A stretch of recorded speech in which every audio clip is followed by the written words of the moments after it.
Велелепниот објект, куќата на Робевци, кој што плени со својата убавина, како жив споменик на минатото на градот, блесна во полн сјај. За да ја спаси од пропаѓање куќата на Робевци, управата на Завод и музеј спроведе обемни зафати за нејзина санација и реставрација.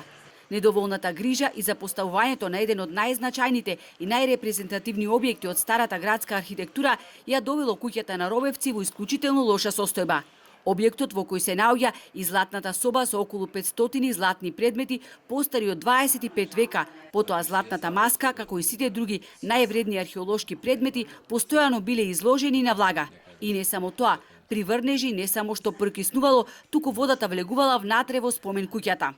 Да, долги години не беше ништо инвестирано. Веројатно тоа е последица од падот на Карпата кој се деси пред многу години. Дојде до некакви оштетувања на подземните инсталации и нонстоп се соочувавме со појава на влага во приземните простории. Сето тоа поради големите оштетувања на фасадата, на јужната фасада на Робевци и капиларната влага, дури и директно навлегување на вода при јужни врнежи и оштетување на самиот објект, меѓутоа и на артефактите внатре беа во опасност да се оштетат. Се интервенирало на фасадата, дограмата, кровната конструкција, водоводната мрежа и електричната инсталација.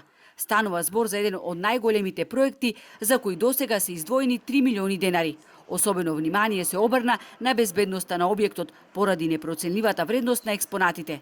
За 5 дена откако е повторно отворена куќата на Робевци, ја посетиле над 200 гости. Мислам да е добро очувано, чисто е. И тоа е тоа. Мислам дека е добро зачувано. Ова е уникатно. Јас сум родена на море, но вакво нешто нема. Не сум видела олку значено културно наследство сочувано и презентирано во вака значаен објект. Ово е уникатно. Јас сум роđена на мору, овако нешто нема. Чисто због дрвенаријата.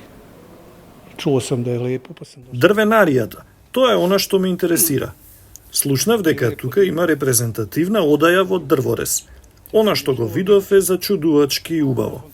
Во објектот е вграден нов алармен систем, како и нов видеонадзор, особено на златната соба, која е од големо значење за градот и републикава, каде што се чува златото на Лихнидита.